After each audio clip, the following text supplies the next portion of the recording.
I know what this looks like, but it's just ketchup. I think. So I've done something kind of tricky here and uploaded this video twice under 2 different titles and thumbnails, one to appeal to the people who like The Last of Us Part 2, and one to appeal to the people who didn't. If you're in the latter category, wait, don't click away! I promise I'm not here to pick a fight. Look, I'm defensive about the media I love, so I for sure sometimes dig my heels in when someone says they don't like the thing that I like. Hey, I'm human. That said, I'm usually pretty good about being like, oh, so your tastes are different from mine. That's cool, I see where you're coming from. I guess the difference is whether you're being vocal about your dislike of something versus whether you're being vocal about the quality of something. Oh no, these facts and opinions look so similar. Don't worry about it. Happens all the time. I'm not interested in preaching to the choir here. The focus of my attention is the people who felt rubbed the wrong way by this game. Not because I want to change your mind, but because I would like to offer you my perspective. So let's start. First, a recap. Game 1, zombie outbreak, meet Joel daughter, oops she dead, long time go by, Joel becomes smuggler, much angst, very moral ambiguity, Joel received cargo is girl named Ellie immune to virus, might be key to vaccine, Joel escort Ellie across country, friendship blossom, innocence go bye-bye, Joel grow heart, Ellie become new daughter, replace stinky old daughter, they reach destination, doctors need kill Ellie to make cure, Joel kill them instead, dooming humanity, Joel lie to Ellie, say there was never cure, Ellie choose to believe him, they march forward into unknown future, millions of grown men weep in front of PS3. Not sure why I went full caveman for that, but there you go. Why waste time? Say lot word when few word do trick. Part 1 dared you to empathize with a man who does something monstrous in the name of love. They make you pull the trigger on an innocent doctor. It revels in its own dissonance. And then it has the audacity to ask, oh what, does this make you uncomfortable? The Last of Us Part 2 is the tentpole sequel to this universally acclaimed game. The bar was set pretty much as high as possible, and let's just say the second game took a big swing. Whether it missed, we'll get to that. What most people adored about Part 1 was the characters, and Part 2 decided, hey, you know what? Let's just spend half the game playing as an entirely new fucking person! Also, let's go out of our way to make sure you hate her right at the beginning of the game. Like I said, bold move. But why specifically are people mad? Well, here come the spoilers. To start, our leading lady is a lessee. She spends most of the story in a healthy gay relationship? It's the zombie apocalypse, so maybe escorting your girlfriend on a cross-country murder spree could be considered chivalry. Anyways, the lesbian thing seems fine, right? I mean, why not? Well, it began with the trailer, which includes this scene. Every guy in this room is staring at you right now. Maybe they're staring at you. Or not. Maybe they're jealous of you. I'm just a girl, not a threat.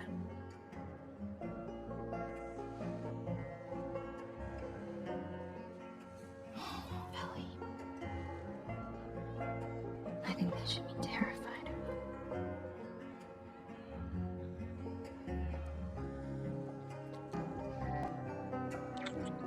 Does this make you uncomfortable?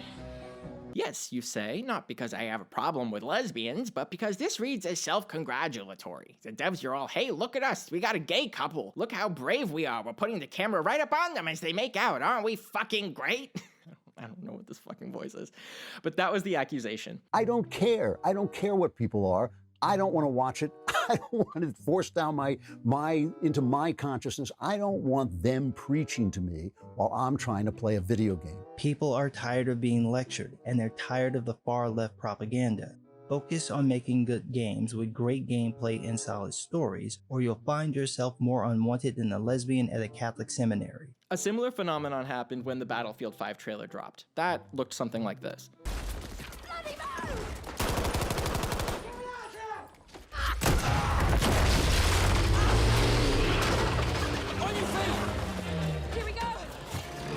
Women in a World War II video game? Not in my America. Complaints ranged from women didn't fight in World War II to this is just a cynical cash grab. And look, it's EA. It probably was a cynical cash grab. Never mind the fact that all the people who were angry about it were men. We'll get to that. We're still not done with our little gay zombie adventure, because the game is also racially diverse, Most of the characters with agency are women. There's a Tran with a crossbow. And there's even a trip to a synagogue where a character thoughtfully reflects on the Holocaust. You never struck me as much of a believer. Nah, but I like coming from a long line of survivors. You mean after Outbreak Day? That, and the Inquisition, and the Holocaust. My family always made it out alive. Barely. When I list it all out like this, you might think it's a bit much. Like, hey, are these guys performing their wokeness a little too hard? But all of this is still small fry. Critical fans may have overlooked all that, or at least gritted their teeth through it, if not for this next part.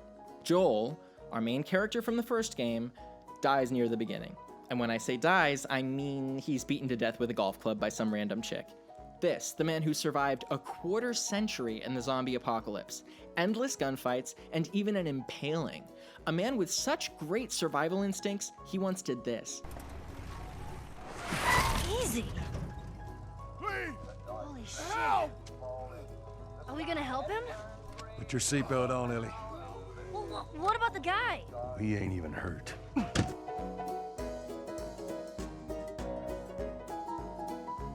This man now makes the rookie mistake of giving his name to a group of strangers, which directly results in his murder. What, did this guy get stupid brain? Is this like a Game of Thrones Season 8 type deal? Nobody thought of that. He's bringing all the dead people back to life, and they put the women and children in a crypt with all the dead people. So, brah. Clearly, the writers dropped the ball, right? Or was it something worse? Were the writers intentionally sacrificing the integrity of the story so that they could climb up on a pedestal and preach at us? After all, what's more progressive than killing off the main white man and having the LGBTQ, POC, WXYZ women take up his mantle? There's a certain character, a prominent male character, that is not going to be with us anymore. Because, of course, if you have a strong male character, you can't let him last. You can't let him continue to be the hero. They were juggling so many micro stories all over the place in a desperate attempt to try and make you feel something for the horrible characters that smashed Joel's head in at the beginning. Last of Us 2 is a very female-centric story, and there are certainly lots of girl power moments where they get to be strong, independent, and resourceful, but they're also balanced out by a fairly decent male cast, like Jesse, who... oh. Or Manny... oh. But at least Owen is... oh. Well, there's still Tommy. Oh. Yeah, there's a bit of a pattern emerging here, I'm afraid. Every male gets destroyed or humiliated. If all this reminds you of The Last Jedi, I wouldn't blame you. We're gonna hopscotch between a few topics here, so get your balance now. The Last Jedi, another blockbuster that seemed to consciously make an effort to highlight women and people of color, and if you squint really hard, you might even see a gay couple. Wow, great job, Disney! Gay porgs! Did you need to censor this in China? So a few minutes into the movie, Laura Dern shows up. She's intentionally, even frustratingly enigmatic. For the uninitiated, she's an admiral with a secret battle strategy, and our main characters immediately mistrust her because she's acting so cryptic. This causes our characters to undermine her and go on an hour-long adventure that's not only pointless, but actually gets most of the resistance killed. But let's zoom out. It was immediately evident to me from the moment Laura Dern walked on screen that this movie was trying to pretend like she's a litmus test. Like people who respect female authority figures will immediately side with her, and people who don't won't. And by the end, we'll all Dern our lesson and sing Kumbaya and go home happy. But this little manipulation doesn't work if you know that it's happening. It feels like Rian Johnson is just sitting next to me in the theater like, do you get it? It's a metaphor! Poe and Finn and Rose act like assholes for most of this movie, but so does Admiral Dern. No one is right in this situation, and when the movie is over, I like all of them a little bit less. Now, Rian Johnson is a much more successful and talented filmmaker than I will ever be, but this is still clunky writing. It's plot moving characters instead of characters moving plot, and all in service of telling me something I already knew. Here's something else that did that. You may recognize it. What I actually think she's trying to say. Making the same old excuses. Boys will be boys. Boys will be boys. Smile, sweetie. Come on. To say the right thing. To act the right way. Not cool. Gee, thanks, corporation. I really needed you to tell me that sexism is bad. You're definitely not doing this for your bottom line. Things like these create an interesting backlash because unlike, say, the Kendall Jenner Pepsi commercial, which unified the internet in glorious mockery, things like The Last Jedi, the Gillette commercial, and Battlefield 5 only appear to be shamelessly bandwagoning to some. It's like that stupid dress, except worse. It's gold, by the way. Fucking fight me. Let me be perfectly clear here. Representation in media is good for us as a society, and it improves the quality of our stories. I know this. If you don't agree with that fundamental fact, stop watching now. We don't live in the same reality. All that said, I also hate feeling pandered to. I hate lazy storytelling, and I hate when people tell instead of show. Hey boss, script notes say that people aren't responding to this character, and just make the antagonist more incompetent, and have her talk about how independent she is. Can we find a way to show that? Nah, just have her say it. Women can do anything. Well, I mean, just because they can doesn't mean they should, right? Why did no one tell me of your beauty? No one mentioned yours either. Oh, thank you. We have the same title, yet are never described the same way. You're wrong. My emotions make me strong. Life will be kinder to you, Princess. Once you accept these traditions and understand it's better for you to be seen and not heard. I have nothing to prove to you. What on earth are you doing? Teaching another girl to read isn't one enough. It's time I went on my own adventure. Not for you, not for Aldous, not even for you, Susan, but for myself.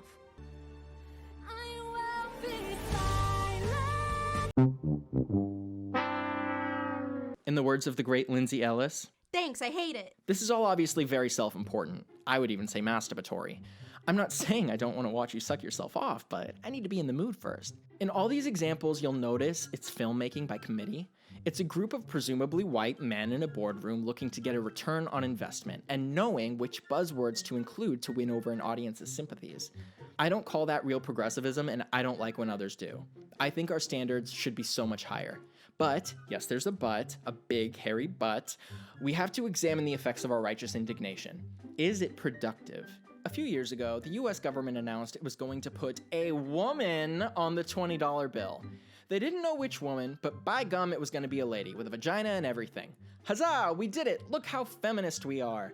They ended up choosing Harriet Tubman, who is one of the baddest bitches I ever learned about in elementary school, and I'm sure I only know a fraction of her story. I don't know what makes Andrew Jackson so great, but H-Tubbs is the winner by a mile. Actually, more like 3,400 miles? According to my napkin math, that's about the distance she traveled by foot in enemy territory to free 300 slaves from bondage. When they announced this, I decried, Harriet goddamn Tubman did not need her womanhood to earn a spot on our currency. Why not just choose her and then announce it? This was my nitpick. I, a white man, somehow decided that it was my place to be mad about this. I yelled it from the mountaintops. Move over global warming, this is the hill I'm going to die on. And as it turns out, I was wrong. I did literally 5 seconds of Googling. The push to put Harriet on the 20 was a grassroots nonprofit movement called Women on 20s, where they held an online election and sought to convince Obama to choose the winner. There was no government autofellatio here. This was a citizen movement, by women, for women. At some point, I saw a headline, probably this one, probably on Facebook, probably for a total of a half second, and that was all I needed to concoct an entire false narrative of disconnected congresspeople cynically paying lip service to feminism. There was no reason for my brain to go there except for my own implicit biases. What did I even hope to accomplish when I said fuck you to the people trying to do a good thing? If the government did pat themselves on the back, would that hurt anyone?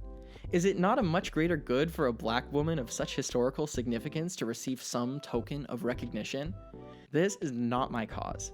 I grew up with media and government and dollars filled with people who looked like me, so I don't get to act like I have a stake in this. That means I have to reckon with the fact that all my past criticisms, be they Facebook comments, downvotes, or even passing remarks in person, these all may have stifled someone else's cause. Because I wanted to make a point that wasn't even well informed. Because the people like me who were making noise about pointless bullshit were giving shelter to the people who were trying to protect Andrew Jackson's glowing reputation. Those bad actors sought refuge among the noise, and they sowed discord. And look at the result. Here's a 20. No Harriet. Looking back, I should have just shut my mouth. The mob would have been a little smaller, and I would have lent them no pretense of legitimacy. There's power in silence. As I'm speaking to you, pretty much the same conversation is being had in America about a certain presidential candidate's running mate. If I'm elected president, my cabinet, my administration will look like the country. And I commit that I will, in fact, I'll pick a woman to be vice president. Well, I'd be okay with her, but I think the fact that Biden announced that he was going to pick a woman kind of ruined it. Yes, the way Mr. Foot-and-Mouth announced this tokenized her and was shitty. But now, what's your plan exactly? Assuming you agree with me that Orange Man is far worse, are you okay with the fact that your little Twitter post might lead to apathy and low voter turnout? I'm here to make the claim that your voice is far more effectual than your vote, and you are wielding it carelessly.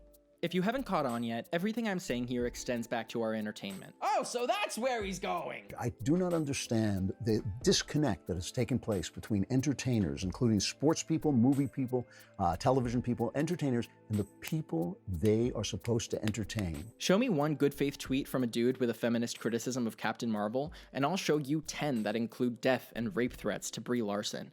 Review bombs, boycotts, the SJWs are taking over, yada yada. Same for Ghostbusters, same for Terminator 6, same for The Last Jedi, and so many more. You may think you're not one of them, but you're trending on the same hashtag. If you, like me, vocally criticized these movies for going for the low-hanging fruit, you joined a chorus of people with far worse intentions, which makes us all guilty by association. If you're standing near the mob, you are part of the mob. Did it ever occur to any of us that maybe if we stop thrashing against this objectively lazy writing, maybe they'll get it out of their system and move on? Like, they'll stop having something to prove? No, of course not. And because of this backlash, the road to diversity in media just got slower. At best, our stories just got a whole lot more boring and repetitive, as the same boys club regurgitates Batman for the 17th time this year. At worst, a culture has been fostered that denormalizes, dehumanizes, and vilifies anyone who dare push their non-white, non-male, non-straight agenda. Speaking of agendas, I want to get into how representation happens, how the sausage is made. The allegation has been made that Hollywood liberals are trying to push their agenda, and let me just say, I work in production, okay? I'm on set all the time, I've been in writers' rooms and casting sessions, so I can tell you that this allegation is just totally true. There is an agenda among a growing faction of leftists who work in Hollywood. The agenda is, shh, don't tell them I told you. To make diversity common enough that people stop thinking it's a conspiracy! May I direct you to the greatest piece of art ever put to film, Rodgers and Hammerstein's 1997 Disney Channel original special Cinderella starring Brandy. Whitney Houston is the fairy godmother, Whoopi Goldberg is the queen, Victor Garber is the king, and they have a Filipino son? What? Broadway legend Bernadette Peters turns in the performance of her career as the evil stepmother, and, just for good measure, one of her daughters is black. This is the dopest shit I've ever seen. Look at this shit. Don't worry, Your Majesties. He will need someone tonight. I can feel it in my bones. You'll feel it in your bones if he does it. Look at this shit! And what are you going to say, Calliope?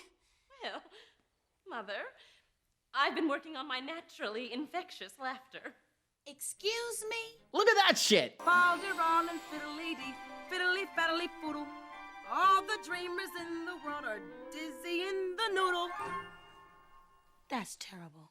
You try coming up with a rhyme on the spot like that. Tell me you don't have the biggest smile plastered across your face right now. I wore this VHS out when I was a kid. Honestly, I probably should have figured out I was gay a little bit sooner. If you haven't seen it, turn off this fucking video right now and go watch it. One might take a look at a movie like this and say, oh, well this is great because they didn't even try here. It just happened naturally. It wasn't forced. On a good day, this is what the casual white male ally wants. We can have stories about women and black people and so on. It just can't be forced. And a dedicated segment of the company is devoted to finding ways to prioritize diversity in its games, i.e. forced diversity. Bruh, I got news for you. This shit was forced as hell. There's an amazing recent retrospective interviewing all the cast and filmmakers about the making of this movie. I'll link it in the description. They basically reflect on how hard they worked to make the colorblind casting look random. Like, okay, so Brandy is Cinderella, so should her prince be black too? Nah, we want it to be interracial, but we don't want him to be white. Okay, how about Filipino? Well, what about his parents? We got Whoopi as the mom, so what if... and so on. Bernadette was a little hesitant about the optics of playing the stepmom because it's a white lady basically keeping a black lady in indentured servitude, and also just being an all-around bitch. Don't cling to the past, Cinderella. It's not very attractive. So they had to consider that. They changed certain lyrics referencing Ella's beautiful white skin, but then kept this line. Cinderella. I like to sit by the fire and the cinders fly and my face gets smudged. Which you would think is in bad form, but since she's not the only black person in the movie, it ends up working with the whole haphazard feel of the production. Like, they tried, but they didn't try too hard. They woke up like this. There was even an ongoing fight at Disney about maybe getting Jewel to be Cinderella instead of Brandy, but the producers were very forthright. This is black Cinderella. The point is that it's Brandy. It is literally the reason we're doing this. Think about that. What it took to get this candidly diverse movie off the ground. There was nothing candid about it. It was meticulously crafted, and yes, it was met with scrutiny and racism all the way from conception to distribution. Questions from well-meaning producers like, do little girls really want to see a black Cinderella? If you look at that question and think it's no longer relevant, think again. Million Moms protests every time a gay person voices a fish or an interracial couple feeds their kids Cheerios. To this day, there is still an argument of, well, can we really trust a woman director with a $100 million budget? If you don't force the diversity will never happen. It's white by default, male by default, straight by default. If you want financiers and apathetic viewers to accept anything outside of that, they'll always insist on a reason, like the change in identity needlessly complicates the story. What you have to do is question, does it actually make the story better? Does it make the characters better? What does it bring to the table? What it brings to the table, is that relevant in the context of your story? Oh, Debbie, how was the movie? Oh, it was fine. But why did they need that gay couple in there? Did they have to shove it down our throat like that? Which, finally, brings us back to our titular game, The Last of Us Part 2. Are you hopscotched out yet? Me too. Let's just take a break. Oh my god, there's a zombie, run! This game shows its hand pretty early. They introduce Abby, have her kill someone you love, and then send Ellie out for revenge. And they make sure you hate Abby too. You stupid old man. But then you watch Ellie slowly lose her humanity. Stupid dog. Then they make you play as Abby, and then they reveal that Joel killed her father in the first game and we're stuck in a revenge cycle. Part 2 is once again trying, and succeeding, at making us uncomfortable. We don't need them to preach to us. They're game makers. Just make a good game and let us see our values in play, and then maybe we'll give you some of our money if you're very polite. This game makes no secret that its theme is empathy, and what I find remarkable, it doesn't pass judgment on any of its own characters. There's no moment where the writers tell you what to think. That one's a troublemaker. I like him. The devs are not asking you to like Abby, they're just asking you to witness her. Same with Ellie. You see her downfall, but you know just why it's happening. In my view, this is great character writing. I believe every choice they make, even if I don't agree with it. I empathize. It's perfectly understandable that this wouldn't work for many people. Just like I felt that The Last Jedi's manipulation was transparent and cheap, a lot of people felt the same way about this story. And look, there's a lot to criticize. The parallels get a little heavy-handed, there's a million flashbacks, and I'm still not sure how I feel about this scene. Ah, fuck it. What the fuck, Dina? Someone's gonna step on that! You, yes you, are entitled to your opinion, and anyone who is disparaging you for disliking a piece of art is unreasonable and should be ignored. As long as you're not acting like this game is victimizing you personally. But why did they kill Joel, if not to push an anti-male agenda? You know, it's kind of interesting that the same people who vocally complain about the deaths of female characters being used to motivate the male protagonist all seem to clap like mindless seals when the genders get reversed. I guess it's okay when it happens to men. Allow me to direct you to this line from the first game. Guess what? We're shitty people, Joel. It's been that way for a long time. Joel lost his humanity long ago, and the greatest trick Part 1 pulls is telling us this up front and still surprising us with it at the end. Part 2 is about reckoning with consequences, and what's more consequential than dooming humanity? Never mind the fact that he murdered a hospital full of rebels and healthcare workers, deprived Ellie of the martyrdom he knew she wanted, and then gaslit her for years. This is a world where we've seen you don't need to be a bad or incautious person to suffer terribly. But as it so happens, the karmic scales were tipped against Joel. He didn't deserve what he got, but part of the question this story asks is, what do we deserve? Who decides? at what cost?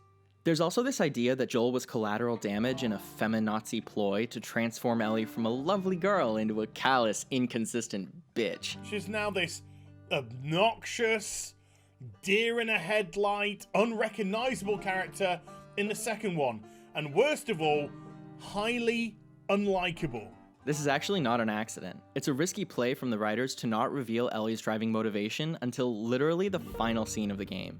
At first you think it's just a quest for vengeance, but then we learn that she already knows the dark truth about Joel, and we're left spending half the game scratching our heads wondering what's going on in hers. It's not until the end that we realize that Ellie was robbed of her chance to forgive Joel. I was supposed to die in that hospital. My life would have fucking mattered. But you took that from me. When Abby killed him, she didn't just take away the most important person to Ellie, she effectively killed her ability to forgive. And she was so close, too. I don't think I can ever forgive you for that.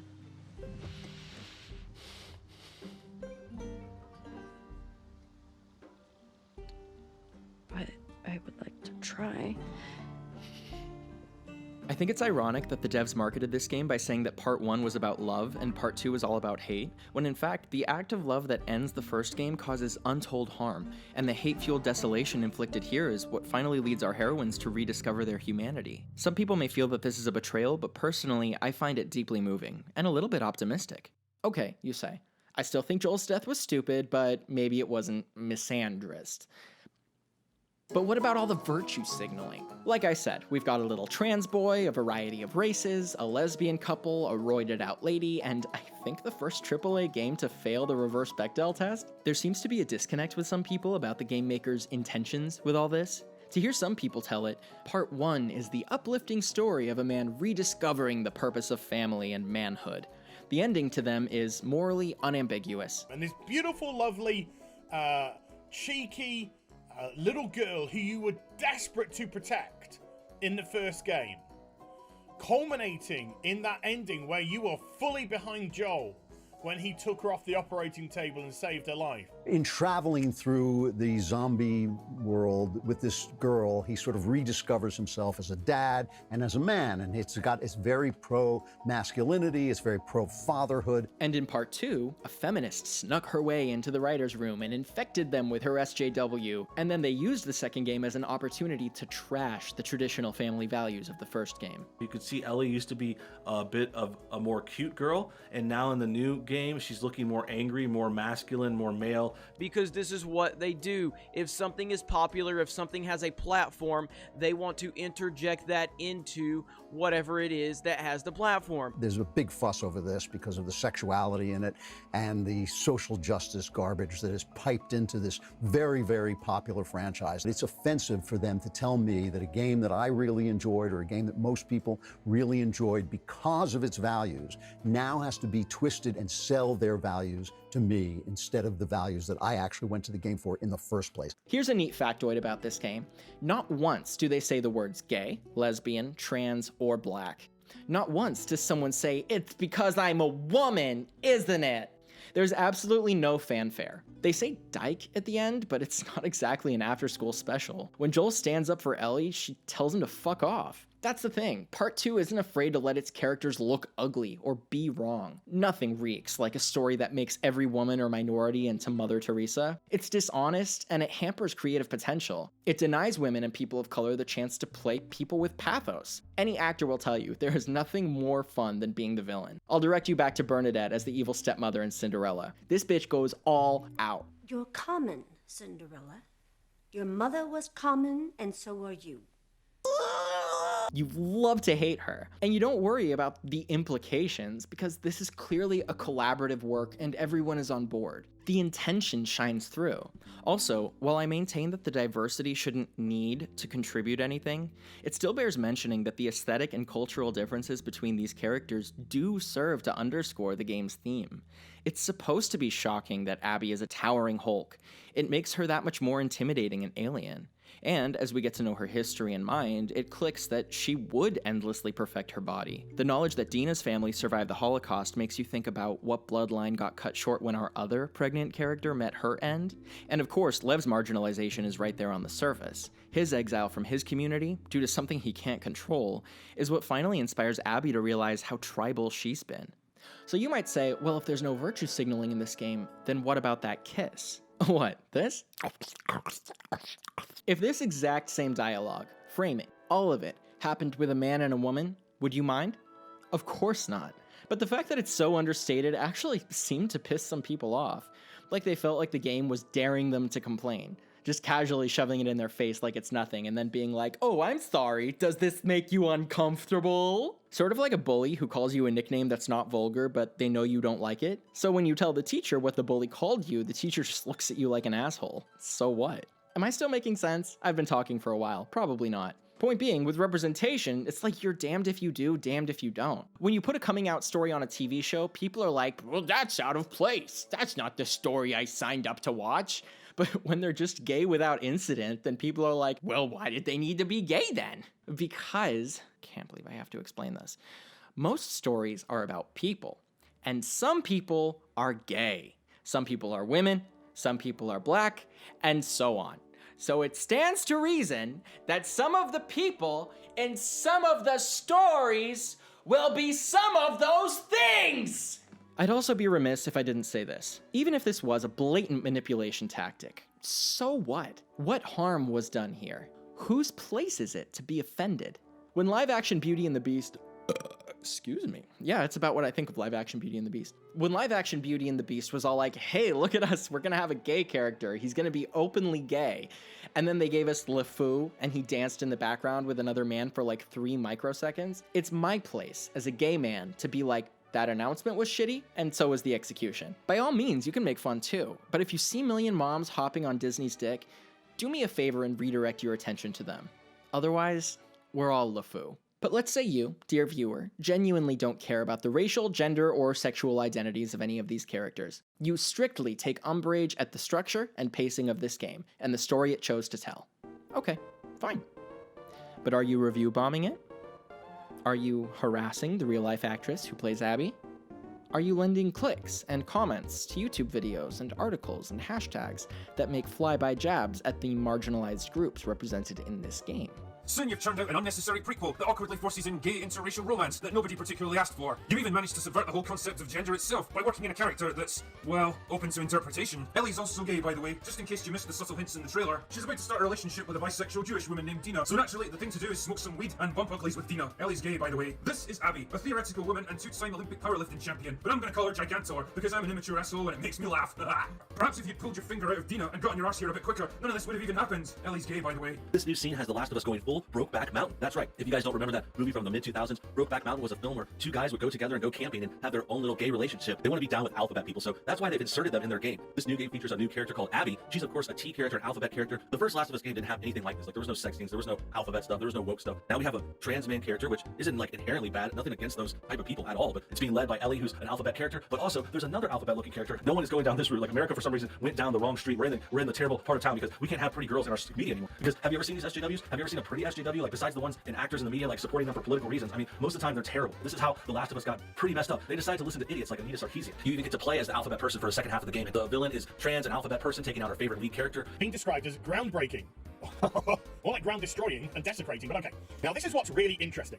The game developer Neil Druckmann, prominent members of Naughty Dog are also part of the alphabet community, and then get Druckmann all mad, and he kicks you off the focus group. And consulted with an alphabet scholar. But now the critics are coming out, well, there's just not enough gender identity representation in your gender identity representation game. And in this scene, in Act 3, Part 2, it's 3 seconds in, they say, they did name. And the young girl, Ellie, has grown up and now she's a lesbian because I don't know why, but suddenly she's a lesbian. And we even get the joy of a graphic sex scene, which you just can't tell if it's a guy sodomizing a guy who thinks he's a girl or what it is. You can't tell. Let me tell you something. I'm 65 years old. I had more sex last week than all the employees at IGN put together in the last year, okay? My one response to this is this. It's very female-centric. It's pushing the whole LGBTQ alphabet community stuff. It's got the cult that hates the LGBT people that's going to attack them, and it's supposed to be an apocalyptic apocalyptic zombie, setting, and they're bringing real world 2020 politics into it. We've seen this time and time again. I also assume they play up Ellie's sexuality since they made a big deal of it after the first game's initial release. They put out another short game section where you play as Ellie hiding out with her girlfriend, and this made the rounds as the most important GLBTQ MNOP plus asterisk hashtag up down left right hold a press start moment in gaming history, when it's really just an excuse to have two little girls kiss. Mind you, this is set in the middle of a flower zombie dystopia, but instead of dealing with that and how to cure it, we've got alt-right Christian homophobes, a clam slammer spectacular, a psychotic it's ma'am, and a ridiculous revenge plot that feels more out of place than a hot woman in a Western game. Some disgruntled employee released actual rendered cutscenes showing Joel getting beaten by whatever the fuck this is supposed to be. Rumor has it that Abby, yes, this is supposed to be the woman. You heard that right. That's supposed to be a woman. I know it doesn't look like a woman, but that's what's supposed to be. Every click, every mention, every second of view time bolsters these people in the algorithm and grows their influence. And they'll claim the plot points and logic are their #1 gripe, but while they're at it, they can't help but punch down. Oh, they may posture as allies, bemoaning that this faux progressivism does a disservice to minorities, but none of their content actually promotes what they consider to be progressive. And to take this interesting story and butcher it just to play politics is a testament to what happens when you listen to con artists like Anita Sarkeesian and other feminist busybodies. Progressivism isn't necessarily super bad on the surface. It could be good and seem nice to kind of, I want to support women, I want to support minorities, I want to support the disenfranchised. Like, on the surface, it seems like a good idea, but mostly when it's actually practically happening, we're talking about these crazy liberals, these SJWs who attack our culture. They want to ruin things, they want to take over these video games, they want to make women more like men, they want to push and prop up alphabets while also taking down white males. They're very sexist, very offensive, anti-female in a lot of ways too. They say women can't be beautiful. They say if you're beautiful, that's all you provide to the world. They're happy to bring up the problem, just not the solution. The eagle-eyed viewer may also notice that nearly none of these critics are women, non-white, or queer. She wasn't allowed to be pretty because that's the new feminist angle these days. They don't want you to supposedly kind of gawk at girls anymore. You're not allowed to look at pretty girls anymore. So they decided to counter that by making them ugly. They think that guys looking at hot girls is sexist for some reason, even though girls make themselves hot and they like the attention of guys. And this is the way the world has worked forever. You don't even know if you're going to have a roof over your head. You're going to have food, clothes on your back. Then you bring Lev into the equation and it suddenly feels like a massive first world problem. My gender identity.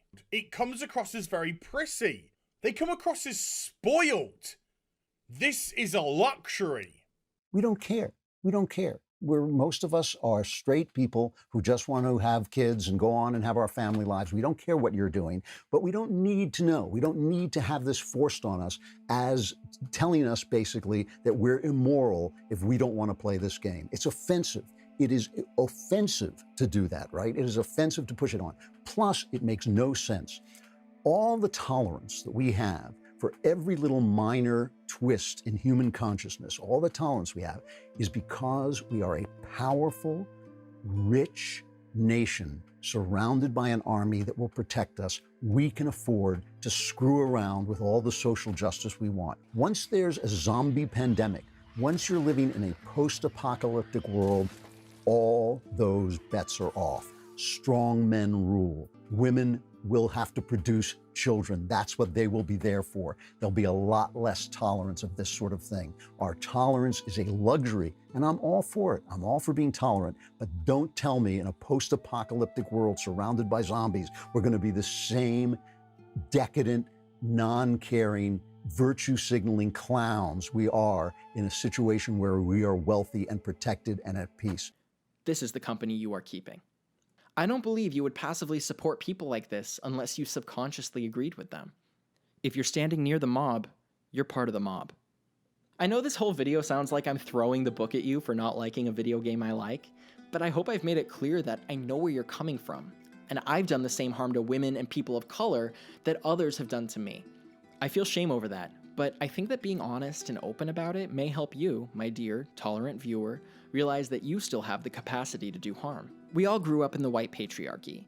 We all internalize these feelings of sexism, racism, and homophobia. I still deal with feelings of homophobia, and I'm gay, so if I can't avoid it, I don't know what chance you think you have. This isn't shameful. It's not our fault these pests took up residence in our brains. But if we find them, it becomes our fault if we don't call an exterminator. It is our responsibility to acknowledge the invisible guiding hand of prejudice and push it away. These pests have a defense mechanism, by the way, rationalization. They'll say their objection to representation isn't bigoted, it's justified by the circumstances. It's not, though. If the representation in this game makes you feel angry, it's not because you don't like PDA, not when hetero makeout scenes in other media fly by without incident. It's not because you don't like pandering, you are not the one being pandered to. And it's not because it altered the story. Lesbianism didn't kill Joel. So I'll ask again. Here's a popular video game sequel featuring 2 women kissing. Does this make you uncomfortable? If it does, I'm not here to judge you or change your mind. I just wanted you to stop avoiding the question. Oh my god, that took a year. Hi, thank you for watching. Please just give me like 2 more seconds of your time. I promise to be brief. This channel is still beginning, so momentum is very important, and every click from you guys counts. If you like what you saw here, please subscribe and hit the bell. Like, and comment what you thought about The Last of Us 2's reception. Sharing is huge, by the way. More than half my views and subscribers so far have actually come from Reddit and Facebook, so you guys sharing makes a massive difference. If you're interested in what people are saying on this video's twin, you can check out that comment section here, and if you want to check out my first video, it's right here. Lastly, if you feel ideologically opposed to me, but you made it this far, please still consider subscribing. I want an audience that's diverse and critical. Respectful, but critical. I could probably earn a zillion more subscribers by taking more cheap shots than I do, but I don't want to surround myself with the kind of people that would attract. I want you. Thank you for watching, and stay safe out there. I've heard there's a virus going around.